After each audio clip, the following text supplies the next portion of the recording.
3. 콩류 가공품의 제조. 두류는 일반적으로 단백질 식품으로 알려져 있는데요. 하지만 그 종류에 따라서 구성 성분이 상당한 차이를 보입니다. 크게 세 가지로 나누어 보도록 하겠습니다. 첫째, 대두나 땅콩 같은 경우에는 단백질과 지방 함량이 높은 반면 탄수화물은 비교적 적은 것입니다. 팥, 동부, 녹두, 완두, 강낭콩 이러한 것들은 지방이 극히 적으며 단백질과 탄수화물 함량이 높은 것이 특징입니다. 풋완두, 조림콩, 날개콩 이러한 것들은 수분 함량이 높고 특히 비타민C가 높기 때문에 채소적인 성격을 띈 것으로 분류할 수 있습니다. 두류의 가공품에는 된장, 콩조림, 유부, 두유, 두부, 콩기름 등 다양한 제품들이 있는데요. 오늘은 두부의 제조 공정과 제조 원리를 살펴보도록 하겠습니다. 최근 시판되는 두부의 종류는 40여 종으로 매우 다양한데요. 일반적으로 부침두부, 찌개두부, 연두부, 순두부, 경두부 등등으로 나눌 수가 있습니다. 이렇게 두부의 종류는 여기에 사용되는 응고제에 따라서 응고하는 정도에 따라서 나누어진다고 할 수가 있겠습니다. 먼저 두부의 제조 공정을 살펴보면요. 깨끗하게 선별된 콩을 세척한 뒤에 이렇게 마세가 될 때, 즉 가는 공정을 거칠 때, 콩을 갈아주는 공정을 거칠 때 콩 성분이 콩의 단백질이나 기타 성분이 잘 용출될 수 있도록 침지하는 과정을 먼저 거치게 됩니다. 콩을 침지하여 불려준 다음에 그 콩 원료의 7배에서 8배에 해당하는 물을 붓고 맷돌이나 마세기를 이용하여 콩을 갈아 콩물을 만듭니다. 이후 이렇게 만들어진 콩물에 가열을 하게 되는데요. 이렇게 가열함으로 인해서 첫 번째 단백질, 지방 등 기타 성분들을 추출하고 콩에 부착되어 있는 미생물을 사멸시킵니다.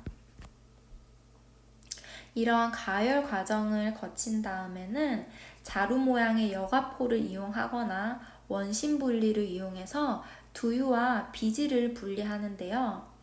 이렇게 얻어진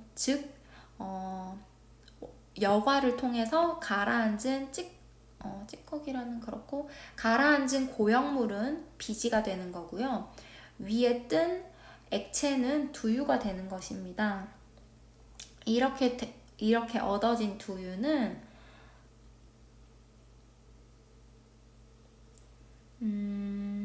이렇게 얻어진 두유를 다시 70에서 75도로 가열을 하고 두유양의 0.3에서 0.5%의 응고제를 약 10배의 물에 용해를 시켜 두유를 계속 저어주면서 교반을 해 나가면 구름처럼 엉기게 되는데요.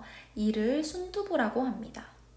이러한 순두부가 되는 것을 압착을 시킨 다음에 이것을 20분에서 1시간 정도 성형이 되도록 압착을 유지하면은 최종적으로 두부가 만들어지게 됩니다. 이러한 두부는 보통 두부를 살 때 그 플라스틱 팩 같은 데도 그렇고 시장에 가서도 그렇고 이렇게 판두부들이나 마트에서 살 수 있는 두부들은 약간 물에 담가 놓죠. 그게 100% 물은 아니겠지만 아무튼 그렇게 수침하는 과정을 거치게 되는데요. 두부를 수침하는 이유는 먼저 두부 모양을 형태를 유지하기 위해서고요. 두 번째로는 이때 사용된 혹시나 과잉 사용된 응고제를 용출하기 위해서입니다. 많은 응고제가, 그러니까 용출이 덜 된 응고제가 있다면 시간이 지날수록 두부랑 결합을 하여서 두부가 의도와는 다르게 수축하고 단단하게 굳어지는 그러한 양상이 나타날 수 있기 때문에 수침을 하는 것입니다. 수침. 다음으로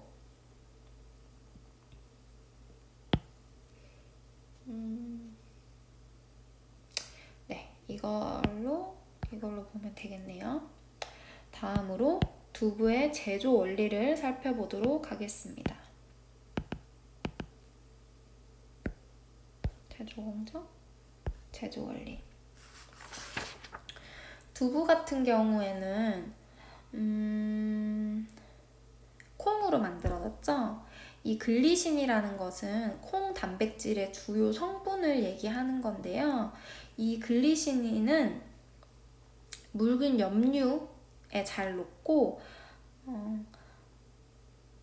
묽은 염류용액에 잘 녹는데 콩에는 가용성 염류가 들어있기 때문에 아까 갈아줄 때 나온 아까 이 맛의 과정을 거치면서 밖으로 나온 글리시닌은 콩 자체 내에 있는 가용성 염류에 의해서 녹게 됩니다. 이거는 보통 계속 끓이기만 하더라도 응고하는 최종적인 제품이 나오게 되지만 조금 더 빠른 시간 내에 혹은 내가 원하는 내가 원하는 굵기로 제품을 얻기 위해 주로 이렇게 응고제를 사용하게 되고요. 응고제는 보통 대두의 1에서 2% 정도에 되는 양을 사용하게 됩니다. 즉, 다시 한번 정리를 한다면 응고제의 사용량에 따라서 응고제의 종류에 따라서 두부의 텍스처가 달라질 수가 있습니다.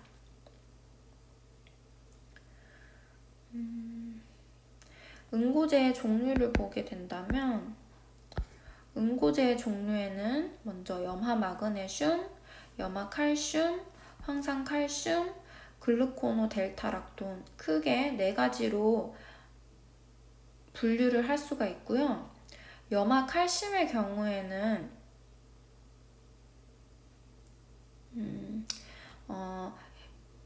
4가지 응고제 모두 보다시피 가열 온도가 조금씩 다르지만 75도에서 95도 사이인 것을 알 수가 있고요. 염화 마그네슘의 경우에는 간수라고 하여서 여러분들이 흔히 생각하는 바닷물 정도의 염도를 띤 물이라고 생각하면 되고요. 혹은 바닷물이라고 생각하면 되고요. 이 염화 마그네슘을 이용한 두부의 특징은 풍미와 맛이 좋은 반면 순간적으로 응고가 되기 때문에, 즉 빠르게 응고가 되기 때문에 고도의 기술이 필요합니다. 또한 염화 마그네슘을 이용한 두부는 조직이 텍스처가 다소 거칠다는 단점이 있습니다. 염화 칼슘의 경우에는 사용이 편리하지만 그 풍미가 덜하다는 단점이 있고요. 황산 칼슘을 이용한 두부는 반응이 다소 늦게 나타나기 때문에 사용이 편리하고 조직이 연하고 부드러운 특징이 있습니다. 하지만 더운 물에 희석해서 사용해야 하기 때문에 겨울철에는 사용하기 어렵다는 단점이 있습니다. 마지막으로 글루코노 델타락톤의 경우에는 순두부 제조용으로 주로 사용되며 약간의 신맛으로 풍미가 덜하다는 단점이 있습니다. 두부를 끓일 때 이렇게 물방울이 나타나는 두부의 기포성은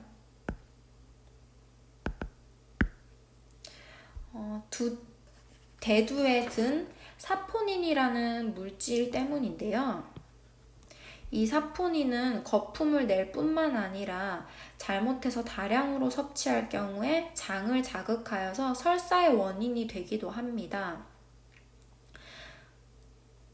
따라서 두부나 팥을 초반에 끓이고 나서 처음 끓인 물은 사포닌이 용출되어 있을 수 있기 때문에 버리고 새로운 물로 두부나 혹은 팥을 이용한 요리를 하는 것이 적당합니다. 두부의 기포성을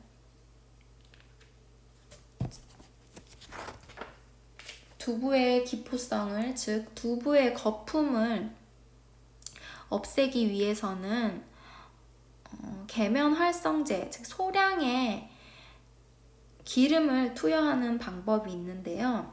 그 작용 메커니즘은 다음과 같습니다. 이렇게 공기방울이 물 표면으로 올라오면은 이 거품을 없애주는 소포제를 투여하게 됩니다. 이렇게 소포제를 집어넣게 되면은 이 기름, 실리콘 오일 방울이 퍼지면서 거품이 빨리 만들어지는 반면 그 거품이 만들어지는 막도 얇아지기 때문에 표면으로 올라오기 전에 거품도 사라지는 원리가 소포제 작용의 메커니즘입니다. 소포제는 그러니까 쉽게 생각해서 거품을 꺼트리는 기름이라고 생각하면 되고요. 이 거품을 꺼트리는 기름은 실리카 입자, 작은 입자가 분산된 실리콘 오일이 가장 널리 쓰이고 있습니다. 한편 콩비린내라고 여러분들 들어보신 적이 있나요? 즉 예를 들어서 콩나물 같은 경우에도 잘못 삶으면 혹은 콩물 같은 경우에도 콩국수를 만들 때 쓰는 콩물 같은 경우에도 잘못 갈게 되면은 콩 비린내가 발생할 수도 있게 되는데요.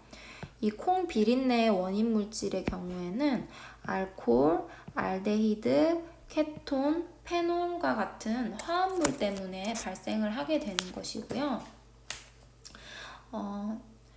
이러한 것들이 산화효소인 두부 내에 원래 가지고 있던 리폭시게나제에 의해서 분해가 되면서 냄새를 유발하는 물질을 만들기 때문입니다. 따라서 이러한 콩비린내를 없앨 수 있는 방법은 원인 물질이 되는 것들을 활성화가 안 되게끔 하는 방법이 있을 거고요. 그 원인 물질이 활성화가 되게끔 하는 효소를 불활성화시키는 방법이 있을 거고요. 즉 다시 한번 정리해 본다면 콩 자체 내에 들어있는 산화효소인 리폭시게나제를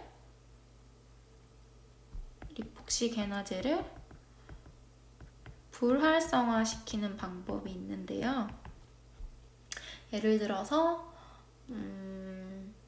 이것은 산화효소라고 했기 때문에 산소와 만나지 않게끔 뚜껑을 닫아주면 초반에는 뚜껑을 닫고 제품을 또 식품을 가공하도록 하는 것이 첫 번째 제거 방법이 되겠고요. 두 번째로는 이 리폭시 게나제는 보통 75도에서 80도 사이에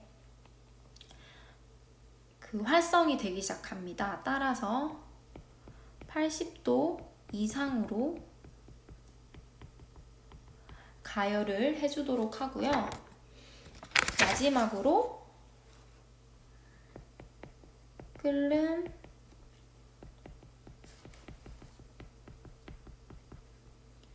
탄산수소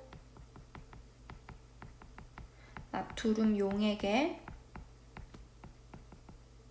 넣고 가열을 하여 콩비린내를 제거하는 방법이 있습니다. 이것도 기억해 두세요. 네, 오늘은 여기까지 하도록 하고 다음 시간까지 아마 인터넷으로 이론 강의가 이어질 것 같고요. 네, 등교 계약은 13일로 결정이 되었지만 우선 지역연계 공동교육과정은 다음 주까지는 인터넷 강의로 이어질 것 같고요. 그 다음 일정은 또 다시 교육청에서 지침이 내려오는 대로 카톡방으로 공유하도록 하겠습니다. 오늘도 강의 듣느라 너무너무 고생 많았습니다. 즐거운 주말 되세요.